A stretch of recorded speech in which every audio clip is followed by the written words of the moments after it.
out of our boats. You know, one of the most important things there, it is an awesome thing that Jesus walked on the water and he allowed Peter to walk on the water too, but the most important thing that I take from this is when Peter cries out to him and it says immediately, Amen. Jesus reaches down. Yes. It didn't even take a split second. He just reached down and pulled him back up. Amen.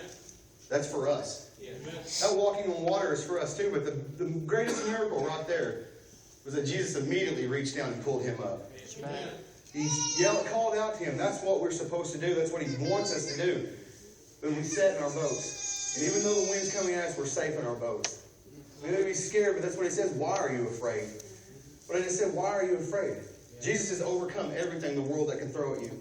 Sickness, nothing. We have to be willing to stand up and step out of our boats and walk on that water. Yeah, the world's going to come against us and the wind is going to come against us and we're going to sink. I've been so far down in the world that I thought I was drowning. But until I called out to Jesus, I stayed there.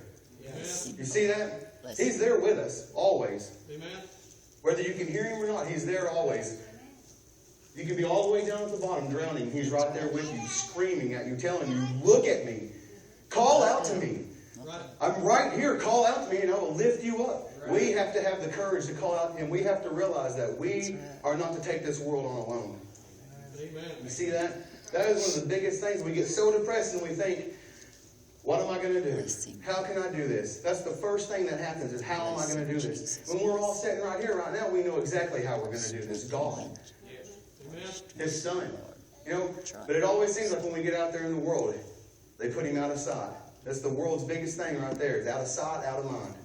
Right. We get out there and the world comes at us and they're coming at us so hard that we forget that we have a living God. Yes. Not a statue that we have to bow down to. Not something that we have to make offerings to. But all we have to do is say, God, help me. Help me. Help me. There's no reason that our children are sick.